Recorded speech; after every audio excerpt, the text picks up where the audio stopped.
Hey, everybody. Thank you for joining us on the FareCompare weekly video podcast, episode number 60. My name is Rick Cini. I'm the co-founder and CEO of FareCompare.com. And I'm Ann McDermott, the editor at FareCompare, and we got a lot to talk about today, as always. And one of the things we're going to talk about is how to find cheap flights to get out of town. And this is especially important if you're kind of sick of the whole campaigning election thing. Sometimes you just got to get out of town. And this is going to be helpful for anybody that wants to find cheap flights at the last minute. And we're also going to be talking about practical tips for holiday travel. Yeah, Black Friday deals. We'll also take a customer question, which we like to do every week. Love those particular things. And we'll also learn about a few of the events on our Adventurist app. Actually, a couple, 2 or 3 events actually around New Year's Eve. So we'll check that out as well.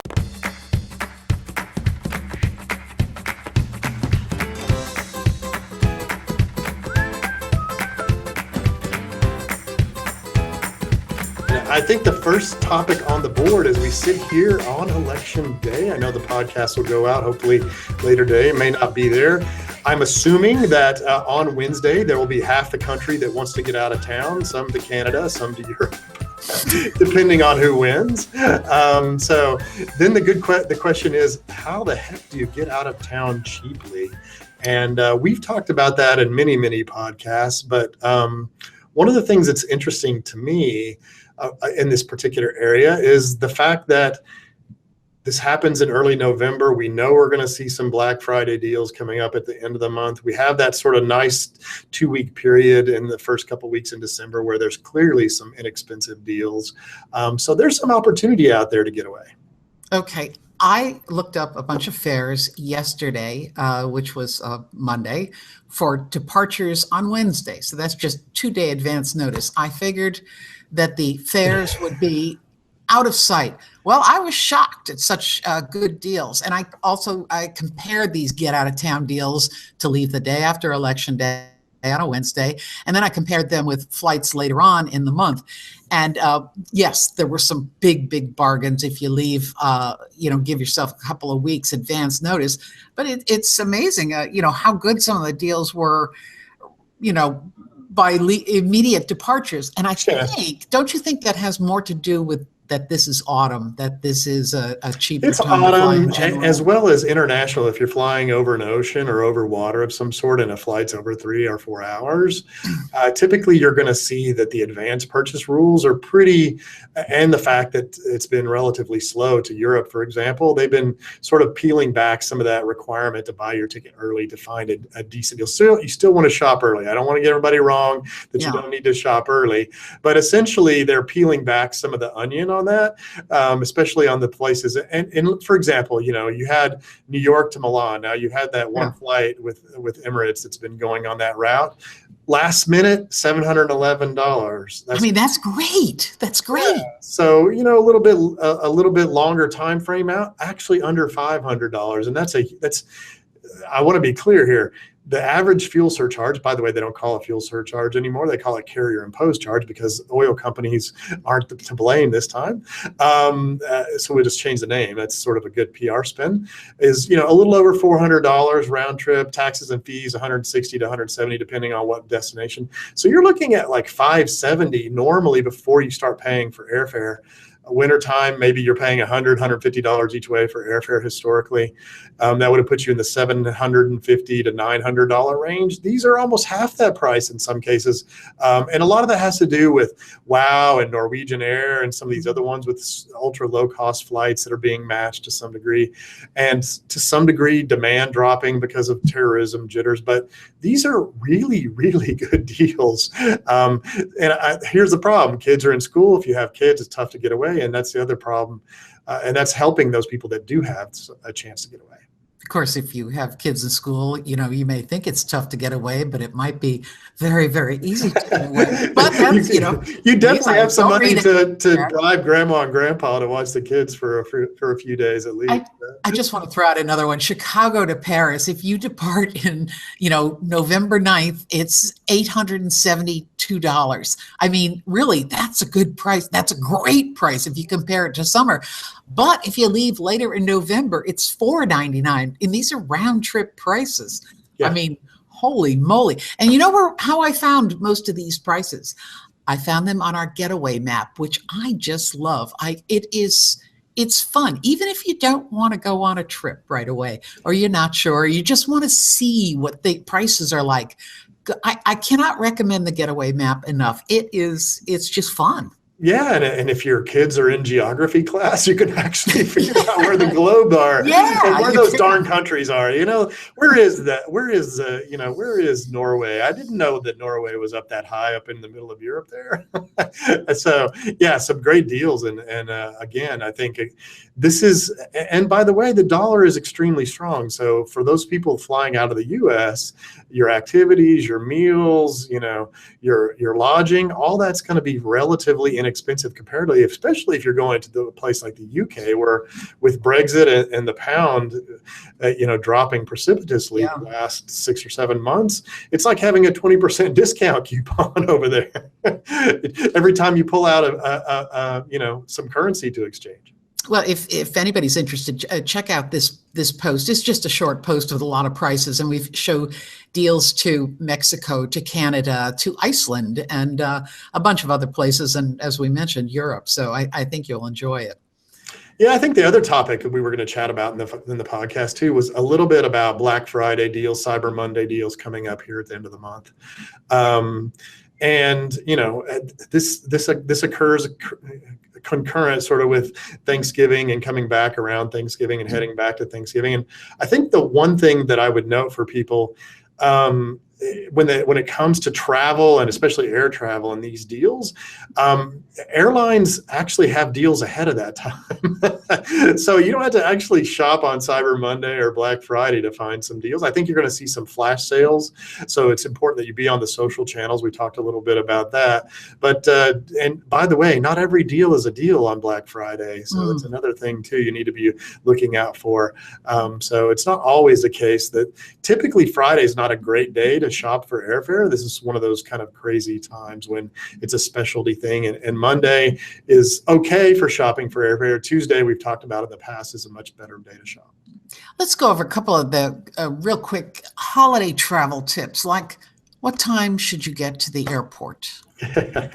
Well, I break it down into two categories. If you're like me, and this will be an old reference, Joey Chitwood, you'll have to look that up on the internet, and you come sliding into the parking lot on two wheels after you've flipped your car and run inside the airport. Get there a little bit earlier. If you're one of those people that's always there, 2.5 hours early, you're probably pretty safe. You don't have to be that much earlier than that. I don't expect there to be a huge issue. Now, the one thing I will caution everybody on, the airlines have been tinkering with flight schedules quite a bit. Yeah. And so you have to be careful about them changing it. Now, typically this is only maybe a 5 to 10 minute change, but sometimes it's 30 minutes, sometimes it's an hour. You don't want to end up at the airport and say, oh, I came in a little bit late and my flight's already gone. Be sure the day before, make sure you know where your reservation, make sure the flight schedules haven't changed too much. Make sure, and by the way, make sure the reservation has your name and stuff. Sign up for flight status alerts so they'll send you notes on the day of, for example. Just make sure that all your I's are dotted and T's are crossed with that. Yeah, because if the airline can't contact you to tell you that your flight is actually going to depart, say, half an hour early or half an hour later, especially with the half hour later, if you've got a tight connection, you just lost that second flight. Well, here's what I always do. I the night before, I make sure the reservations, make sure nothing's changed. If I'm going to a place that has multiple airports, I make sure that it's JFK, LaGuardia, or Newark, and that I'm coming and going and leaving from the same spot. There's been at least one time in my 30-year flying career that I went to the wrong airport. I'm positive if somebody that's a supposed expert flyer does that once in their career, you only do it once.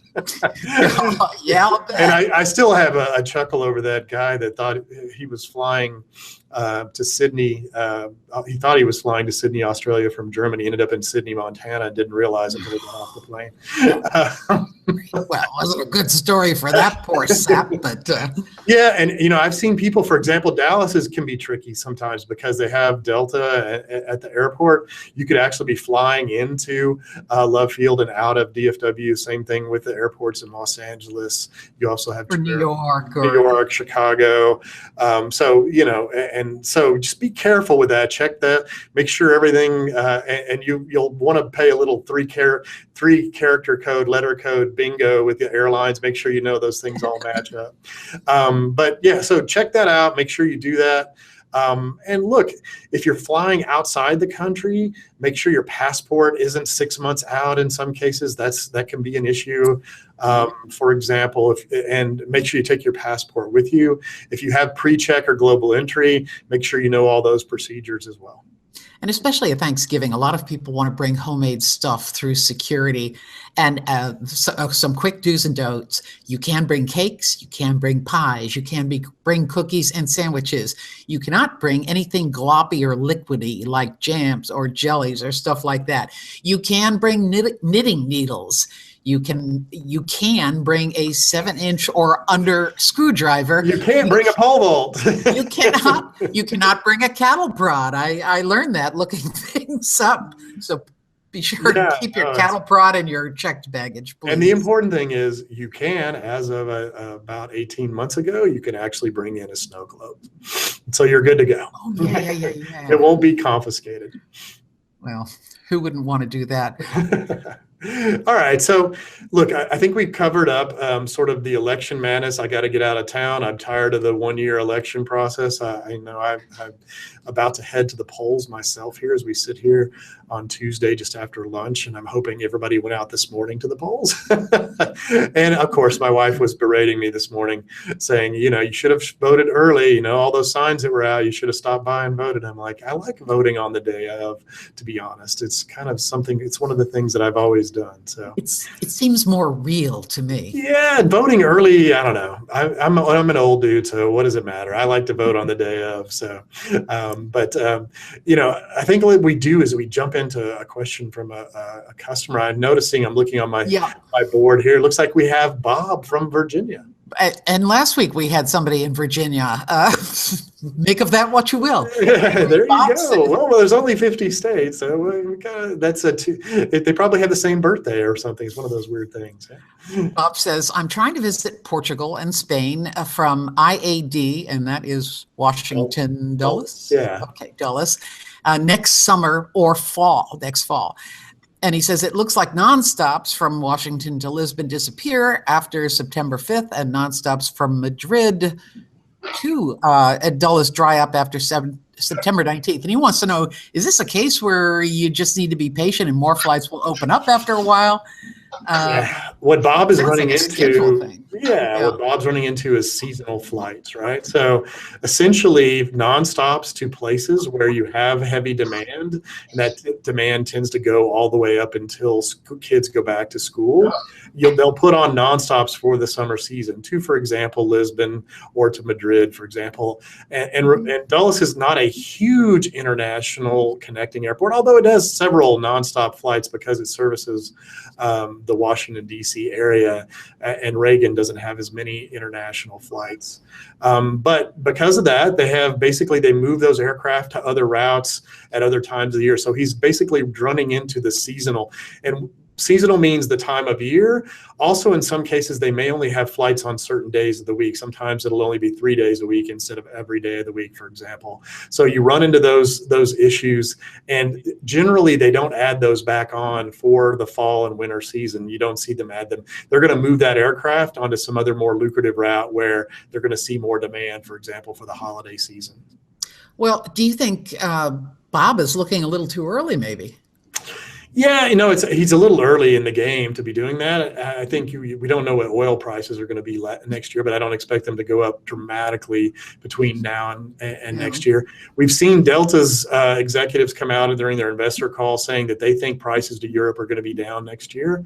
That's a good sign for Wow. consumers. Yeah. Yeah, so when you have an airline saying it's going to be tough sledding, and some of that's because of competition from WOW and Norwegian Airlines. We talked about them in previous video podcasts, but that's typically good news. It's for in general, so that means you're going to be flying there. You've got some terrorism jitter still with flying into certain locations into Europe, so all those are going to make fares cheaper. This dollar is extremely strong. Your lodging, your activities are going to be really inexpensive. So I think one of the interesting things, and I know people love those convenient flights, but I think Bob's out of luck if he wants to fly directly into Lisbon. He's got probably a better shot into flying into Spain, but it looks like, as he notes there, that flight actually disappears after sort of the middle part of September. Don't expect that to come back. So if he's trying to get away, he should try to get on that nonstop right at the end of August, early September. And if anybody else has a question for Rick, please contact customer.service@faircompare.com, and Rick will solve all your problems. I will note for Bob a couple things too. I know it's great to actually not have to connect, for example, but those connecting flights compared to the nonstops are a premium of typically anywhere from $150 to $250. That's like anywhere from sort of 15 to 30% difference in premium for that connecting flight. So just be aware that you're paying a significant premium. If you do find that nonstop, you will pay a pretty hefty premium. And now we've got some eventurous destinations, and I love this one. This is New Year's Eve around the world. And if you go to our Adventurist app, I mean, there's all kinds of places you can look at, and you will have a good time. I feel pretty certain if you go to any of these places. Yeah, no, I noticed that Sydney, Australia was on the list. It's always kind of fun. I used to watch that, where they have the Rockin' Eve, where you get to do New Year's Eve in multiple time zones. You crazy guy.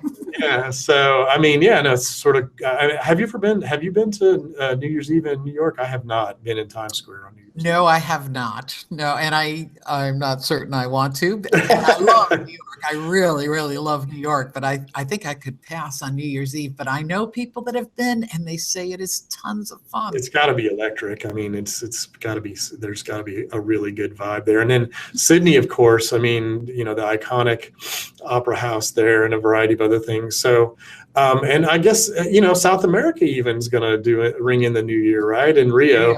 Yeah. So you can pick those three out. We have several other ones with different parties and whatnot. Usually they accompany fireworks, all sorts of planned activities, concerts of some form or fashion. So there's plenty of stuff to do. Check that out on the Adventurist app, and it should be fun for everybody. I'm looking actually fun to ring in the new year this year. My daughter's heading off to college in a year and a half. So my goal for early next year is to do some college visits. So I'm ready to ring in the new year with going to go back to the future and check out some colleges. So I think next year is going to be a great year, and ringing it in on that first day in some place special definitely would do that. Thanks, Rick. Thanks.